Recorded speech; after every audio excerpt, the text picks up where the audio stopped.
Butterfly Tsunami says the bubble above the rune looks like a green pool. Maybe. So maybe I'm supposed to shoot that one next. But I don't see that symbol anywhere on.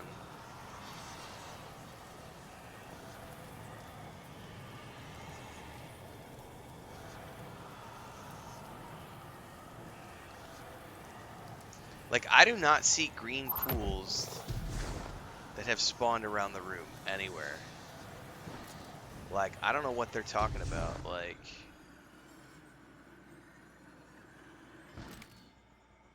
I may have to go watch a video of someone doing this as opposed to a post, like an article trying to explain it to me.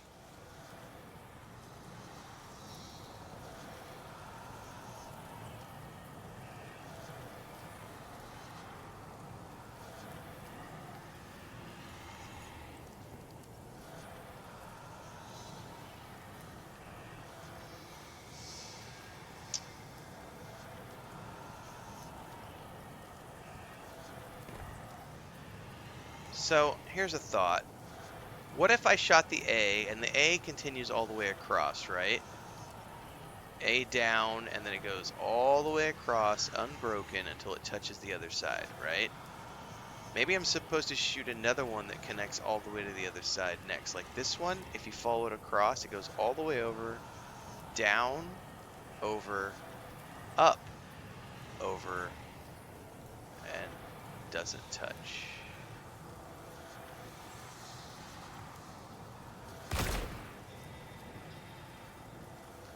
Didn't go away.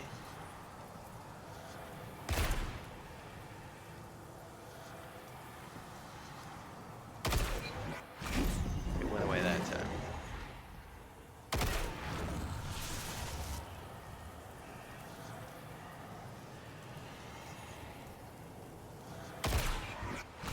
Ah!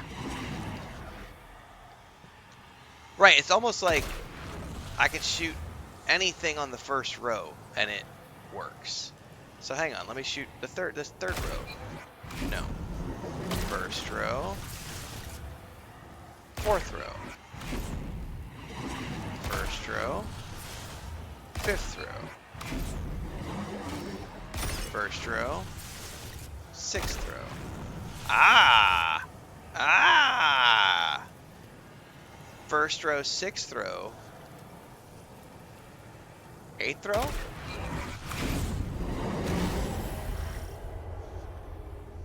So it's just a random fucking shoot things until you figure out the combination puzzle? That's bullshit. Like, there needs to be clues to tell me what order I need to shoot things in. So, I'm loving the game, but that right there is shitty puzzle design. That is shitty puzzle design. I'm going to call that out in any game that I see. Because that's stupid. That's just randomized, oh, shoot the things until you figure out the order. Nah, man, give me a booklet. Give me clues around the room. Give me symbols on the wall. Give me a way to figure out the puzzle and not have it be some random... By the way, I'm not calling this out because it's Bungie. I'm calling that out because it's shitty puzzle design. I call this stuff out in all the games I play, lest someone think that I'm bashing Bungie. I'm not bashing Bungie. I am bashing those kind of quests in specific, which we have seen in other games, and I have called them out in other games as well. But I do feel that context is key, because some assholes out there will always be like, hey, see, even Renfail is bashing Bungie. No, I'm bashing those types of lazy quests. Those are lazy puzzles. Don't make me do random shit. Not a fan. Rant over.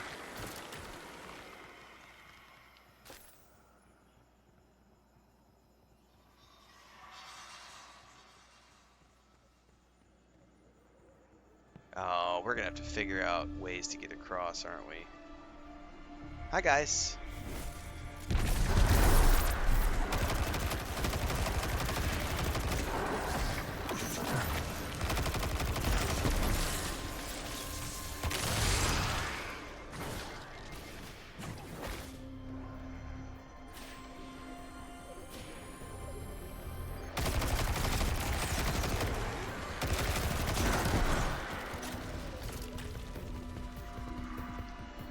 was like when we played Stalker 2.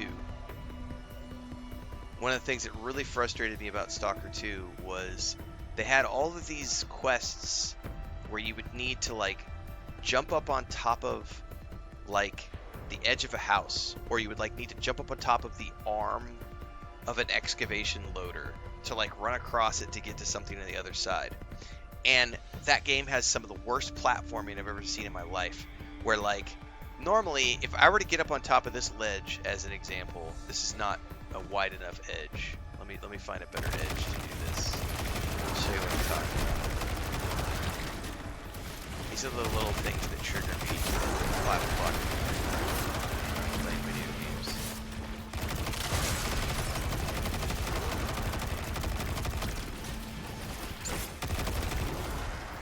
Here. Like, so if I stand on top of this, if I can get up on top of this, it might not let me. This one might not be a good example of that. That might not be a good example.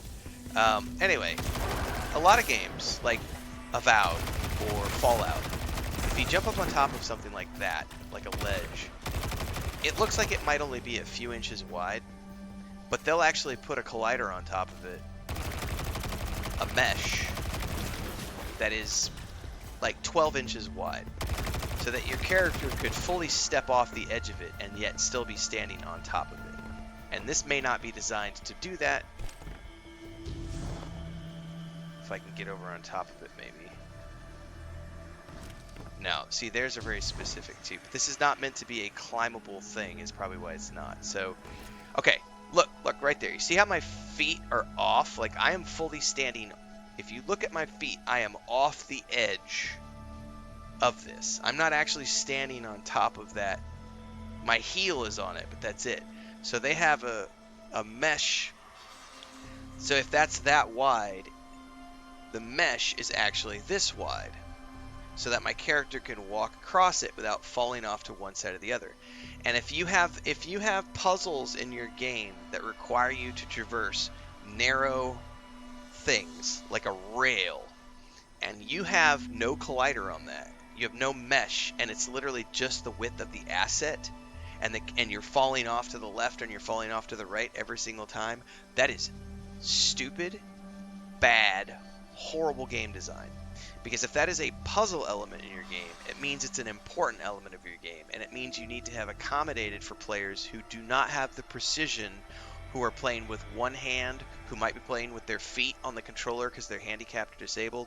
There are many reasons why you want to make that mesh as wide as possible when you're walking across it, so that I could theoretically completely take my feet off right here. We're not even on it right now. Like, we're off. Like, you see what I mean? Like, the feet aren't even on. I wish I could trigger a third person mode here. But like, we're not even standing on it at this point. So they're actually, you know, this is proper game design right here. And the other is that if a game includes vaulting,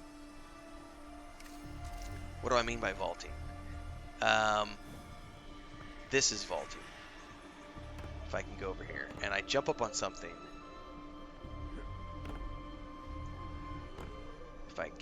I might have to do a double jump here to do this. That's not going to do it with that either. So this game does have vaulting, but it's very specific. Like my jump is not quite high enough for that, and then the double jump is too much. But essentially, if a game has any sort of vaulting in it, then what should happen is the moment I get to a ledge, my character should reach up and grab the ledge and pull himself up top. But Stalker 2 had a really big problem where if the ledge was like here, right? If you jump at it and you're not hitting it, if I could do it like this. So in Stalker 2, you had to hit it straight. If you came at it from an angle, your character would not grab the ledge. Your character would hit and fall, hit and fall, hit and fall. You had to hit it directly at a 90-degree angle to grab the ledge. And if you have put ledges in your game that are inherent to the game design and are meant to be the path that your character takes to go to the next location, then I should be able to grab that ledge no matter what angle I hit it at. The game should automatically detect There's an edge. My character is grabbing it. Put me on top of the ledge. This game has a horrible jumping mechanic. I'm not a fan of like the jumping, and I have noticed that some of the ledges that you go to, you have to hit them at a 90-degree angle as well, and it makes me rage every single time because I'm like, I'll fall to my death, and it's like, you son of a bitch. I've jumped 10 times now. I will never be the Taken Queen. I refuse to play second fiddle to my brother What's up, Oryx. Slacker? When Oryx carved the Tablets of Ruin, he described the ability to create the Taken. But Oryx's chisel was affected by viral power from I still had a the great deep. time with Stalker 2. Those are some of the little things in Stalker 2 that made me go, I read between the lines. this has to be fixed long term. The tablets hide a riddle. The answer to this riddle is something greater than the power to take. It is the power of the witness. To move worlds from one reality to another. This is what I will do. I will not take. I will give. I will grant the traveler a safe haven away from its enemies. And once it hangs in the sky of my throne world, I will seal it away. Devious plan.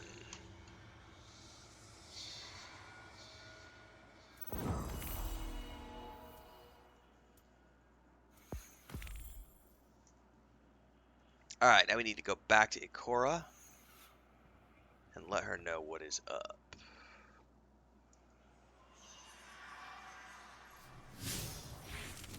I'll just wait. It's gonna tell him we're there anyway.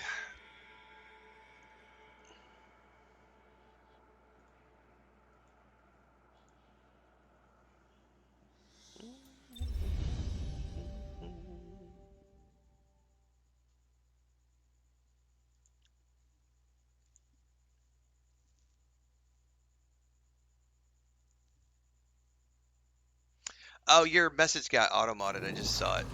Savathûn is planning to pull the traveler into her throne. The word world shill and is seal it auto-modded, away.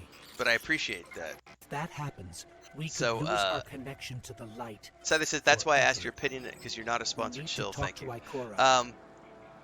Yeah, and even when I have been sponsored, I have talked negatively about the things that I think are negatives. Even when I've been paid to review something, or I've been given a free key, I will always speak honestly about things. But that goes back to the fact that I used to work in the travel industry, and I worked both as a content creator and, dare I say, influencer. I hate that word. Thanks for the sub over on Twitch, BigBrand75. When I worked in the travel industry, not only did Chris and I work from the perspective of content creators, we also worked with the destination market organizations to create influencer campaigns and manage influencer campaigns. And one of the worst things, one of the things you never, ever, ever want is a content creator who is sponsored or paid to cover something and they don't talk about it honestly. Because that ruins, unfortunately, most people are going to take the money and be like, oh, I took the money, I'm expected to only give positive. Not necessarily. What you're supposed to do is be honest. So if you aren't going to enjoy it, don't take the money.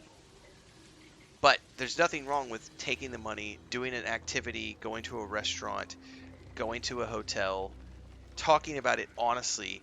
Maybe you didn't have a 9 out of 10 experience. Maybe you had a 6 out of 10 experience. Be honest about your experience. Even if you're paid to be there, like, you have to be honest about, and that's something that the integrity of your brand is directly tied to your willingness to be honest. And your audience might not know the difference, but trust me, the DMOs know the difference. Like the destination market organizations, they know the difference.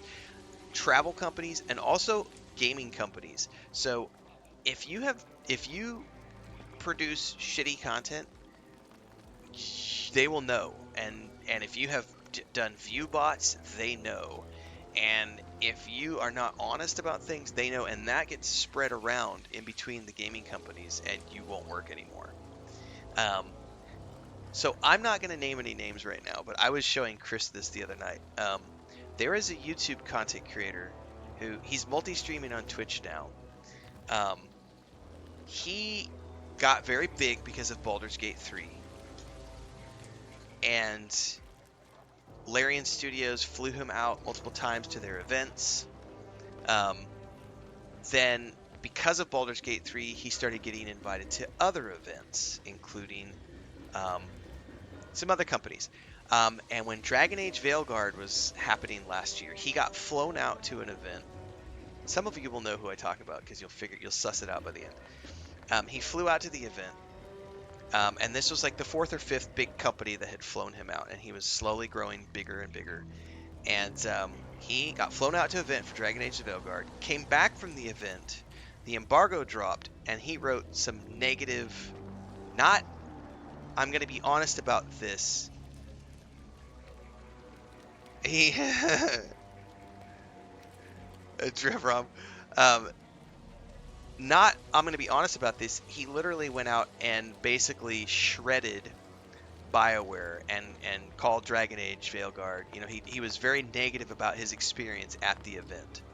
And I looked at that and I went, oh, there's one thing you did wrong right there, which is you took their money and you went and you came back and all you did was rant about everything that you hated. You didn't have a single positive thing to say about anything. Then, when the Dragon Age Veilguard review codes were being sent out in advance of the game, he didn't get a review code. And he got mad that he didn't get a review code. And he went on Twitter X and he posted a big rant about how I didn't get a review code, and it's because BioWare and EA are hiding the truth from you about how bad this game is. And I'm upset because he literally wrote the names, I am an important RPG content creator in this space, and the fact that they didn't send me a code is proof that they are manipulating the review process because they don't want you to know the bad things about the game. And it's like, no, bitch, you went to a paid event. They paid for your travel, they paid for your hotel, they paid for your food. And when you came back, you didn't have a good thing to say at all. You didn't have a single positive thing to say. All you did was yell about how much you hated the game. And then you're mad you didn't get a review code? No, you didn't get a review code because you did what you weren't supposed to do. You just shat all over everything. You don't take people's money and then shit on it. You can be honest without shitting on something. So then, he then proceeded to completely shit all over Dragon Age Veilguard the entire time that it was, coming out, all because he got mad that he didn't get a review code. And here's what I would like to point out. It has been a year, more than a year, since this content creator has been flown to an event by any company out there. And if you notice, this content creator no longer produces regular content on their YouTube channel, and their growth has completely halted, and they are gaining next to no followers. Their videos don't get the same views they got anymore, and all of their content that they produce on YouTube now starts off with a 60 to 90 second advertising clip from like a mobile title or a really shitty, like, bad quality game, because they're not making money off of their channel anymore. So the only reason they're able to generate revenue is by putting these advertising slots at the beginning of every single, and it doesn't have anything to do. So they produced a 30-minute Baldur's Gate 3 video the other day, and I was laughing so hard because at the beginning of the 30-minute Baldur's Gate 3 video is this like ad for like World of Tanks or something, which has nothing to do with Baldur's Gate 3 whatsoever. And yet here's this, I've got a sponsor for today's video. Let me talk about this World War tank game that has nothing to do with this deep RPG D&D experience. And the reason is because they're not making money anymore. They're not getting flown to events anymore. And the reason all of that happened is because they did the one thing you're not supposed to do, which is they look a gift horse in the mouth, that kind of thing. They spat on the hand that fed them. So if you're going to take money from companies and do sponsorships and paid campaigns and all those things, it is important to be honest, but more importantly is if you're not going to enjoy something, don't take the money. Thaindar. I can neither confirm nor deny. I can neither confirm nor deny. And it's very easy when you have worked in the influencer space as an influencer manager and someone who has created campaigns, because we have all the tools we need to see.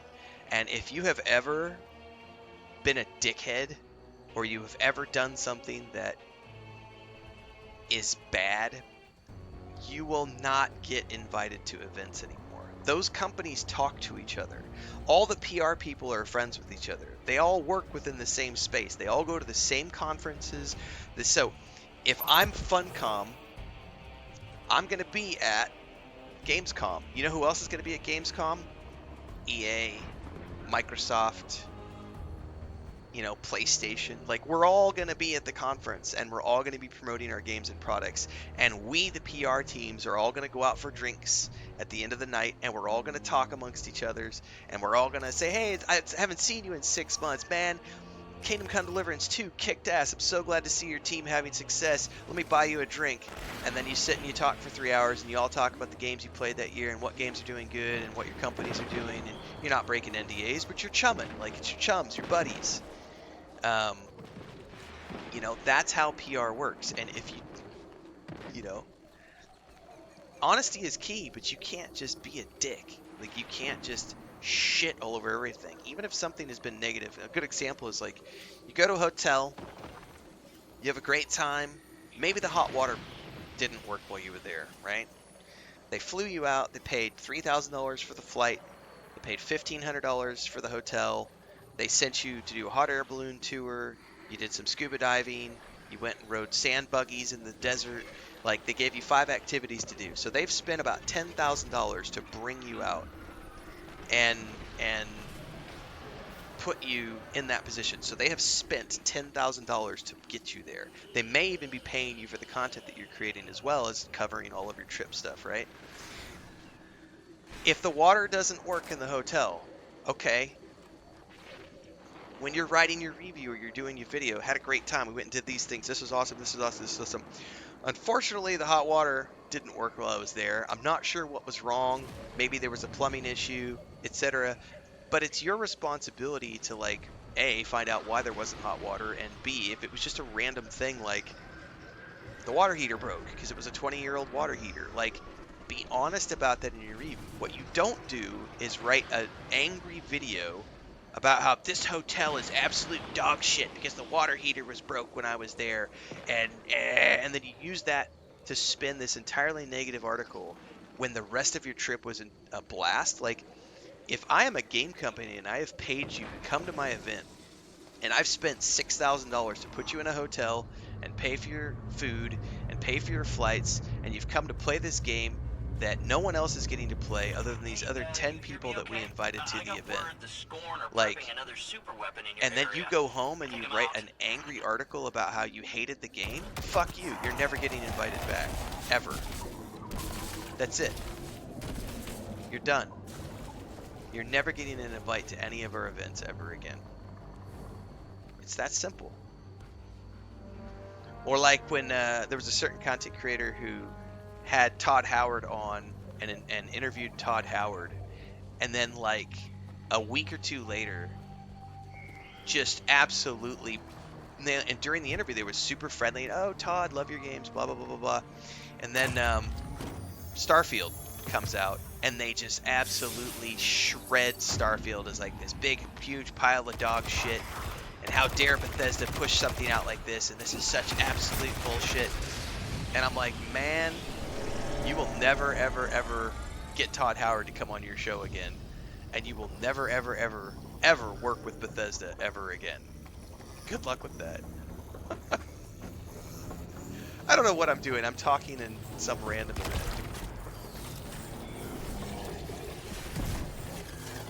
This thing is teleporting.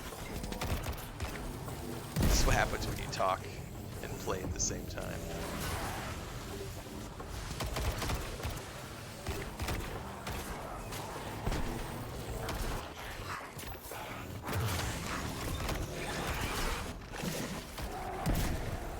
I don't know what the resonant charges are for. I don't know what the resident charges are for. What am I supposed to do with these things?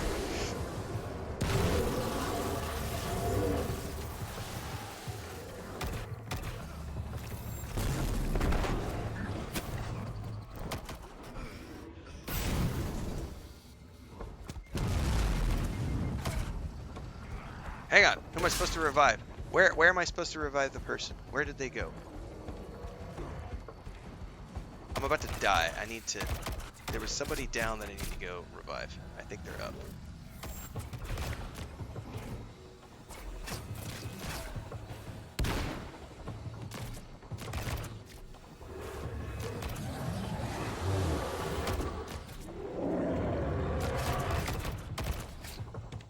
Destroy pyramid strikes. I don't know what we're supposed to do up here.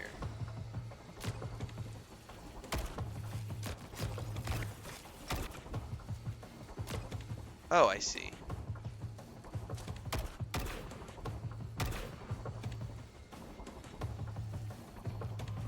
We're missing the audio. Okay, what's next? Stay near Resident Splinter to deploy it against your foes. Okay. Poor Mr. So-and-so, right? But that's the thing, like, some of these content creators get so big and they make so much money off of their videos that they have lost sight of what it is that got them there in the first place. And they think that they're bigger than the game companies that make the games that they have played to get to their position. And it's like, that's not how this works. Like, if you get to the point where you're really big and you can influence people, that's awesome, congratulations. But don't ever mistake your influence for being more important than the actual game developers. Like, just because you have a big audience doesn't mean you know more than... Because if you did, you would be making games. The fact that you don't make games and you can't raise hundreds of millions of dollars means that you're nobody. Like, go out there and try to raise $250 million to create a video game. Good luck. Your ideas don't mean shit because you have no business management skills. Like, you're just a YouTuber. You're just a Twitch streamer. Like, those people are in the places they are because they have proven to the industry that they can produce titles that sell and that they have created big companies that have massive marketing machines that work. Even if you don't like the way a game plays, you don't like the latest game that they've created as a company, you don't get to overwrite 25 years of a company's history just because, oh, I have an opinion on this game being dog shit. Okay, you go raise $250 million and build a video game. What's that? You can't? That's right, because you're nothing more than a YouTuber. Facts. Like, if you were something more than just a voice in the wind, you would be able to raise $250 million and get a marketing team together and lead a team of 250 developers to make a AAA game, but you can't because you're just a YouTuber.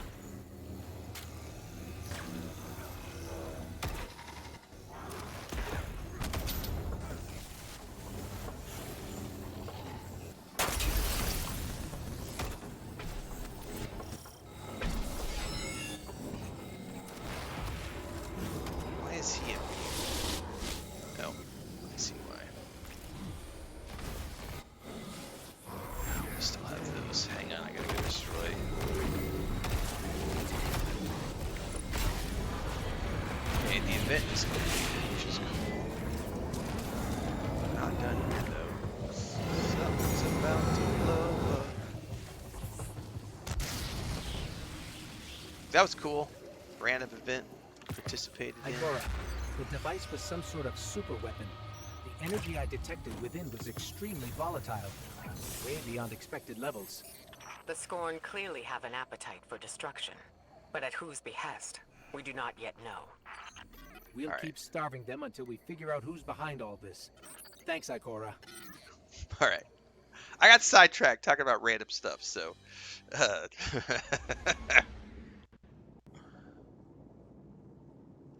Siler says, I feel sadly the internet has moved to a place where people feel like if they don't over dramatize things, they don't get the views they want, which is bad as it just ruins integrity and honesty in reviews. Right, and that's one of the reasons I switched away from doing, and that was a personal decision, because if you go back and watch my reviews from like 2 years ago even, I think I was still doing a 1 to 10 review. And I would say like, the game is a 7 out of 10, the game is a 9 out of 10, the game is a 5 out of 10. And invariably what I found was that people would always have opinions on why that view was wrong. And I just was like, you know what? You're not wrong. The game might not be a 9 out of 10 for you. So I changed my review process to, now all I do is I state these are the things I like, these are the things I don't like, these are the things I love, these are the things I critique. You make up in your mind if you think the game is worth it for you or not. I can give you my opinion, how I felt when I played the game. That's my review. My review is just, this is how I felt when I played the game. I enjoyed it. I liked this. I didn't like this. I loved the art. I loved the music. I didn't like the jumping. Perfect example of Destiny 2. Love the gameplay. Love the story. Love the voice acting. Love the visuals. Hate the jumping. And that random puzzle we did 30 minutes ago really aggravated me, because there was no clues to tell me how to do it. And I think that those types of game puzzles need to be gotten rid of entirely. And many game studios do those, and I hate them every time. So I can love a game and tell you about all the things I love, and also tell you about the things I dislike without trashing the game. Like, I'm giving you an honest opinion. These are the things I like, these are the things I don't like. You make up your mind. And I always, whenever someone asks me in chat, and I've done this over the last year now, pretty reliably. Anytime someone asks me, hey Renfail, is this game worth it? I don't know. I don't know your budget. I don't know your monetary restraints. I don't know if you've got a kid that has cancer. I don't know if your wife needs medical treatment. I don't know if you're struggling to pay rent. I don't know those things. A game is only worth it if you have disposable income to spend on it. Because games are not life. Like, you don't need these. These are not essential services. Games are a luxury. They are a extra thing. Even though I do this for a living, I recognize, kind of like being an actor, I recognize that I work in the entertainment industry. Loyalty to the Vanguard. I am not an essential service as a streamer and as a content creator. I do not provide essential services to the world around me. I do not work in health. I do not work in the internet industry. I don't provide electricity to people. I don't provide water to people or food to people. So when people ask me, is this game worth it? I'm like, I don't know. Like, that's up to you and your bank account and your personal financial situation. Like, that's as close as I can get to telling someone if something is worth it. And that's why I moved away from doing reviews that mention a score. Because otherwise people will always have a reason why that score is wrong. And it's like, okay, fair enough. Like, if because your 9 out of 10 might only be a 3 out of 10 for me. And my 4 out of 10 might be a 10 out of 10 for you. That's a very fair statement to make. So guess what? I will just give you the facts about a game, and then you can make up your mind about whether something is worth it for you. And if you want to use the scaled system of 1 to 10 in your personal approach to things, So, go for it. it's not the darkness that's responsible for the planet's mass abduction, but an entity behind it. The Witness. And it seems I might be the one responsible for Savathûn's theft of the light. I won't lie. I anticipated this. After all, I was the one who welcomed her into the tower, who gave her access to the Vanguard archives. And now, humanity is at risk The most of important losing programs the to eyes in an traveler to the audience? Hive. Yeah. If I truly am to blame here, I need to know, before Savathûn gets her claws anywhere near the Traveler. Your friend Finch has been in touch with a new lead. I'm not so sure about this one. I know, Blueface. I'm not gonna put the link in Discord though Connect with to what him I in was the talking about throne earlier, room. because, like I said, Find that's the why I answers specifically am we not need, using names. People no who matter know what it know. takes.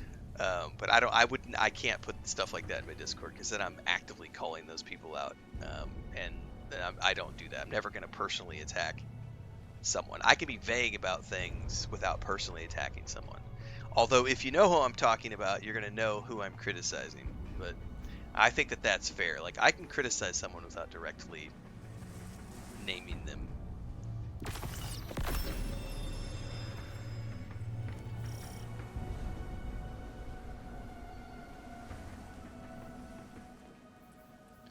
$62, $70. Give me a 72 item, and I will break it down. You have questions?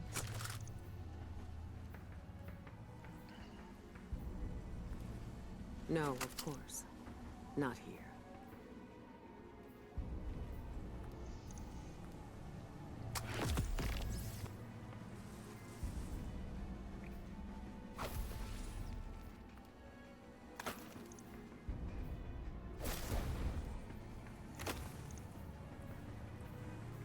Alright, we are slowly but surely working our way up. What's next? Loyalty to the Vanguard does not go unrewarded, Guardian. Be our eyes. Your power is below the recommended level for this activity. I know. Complete the cunning mission. Dude, I feel like the Witch Can campaign has been, and I think Transcend said this yesterday, it's one of the beefier campaigns. Because these have been taking quite a long time to do, which is awesome. Complete the cunning mission. In a dangerous area of Savathûn's throne world. Alright, while that's loading, I'm going to go grab another cup of coffee. And I think Chris is awake, so I'm going to go say good morning.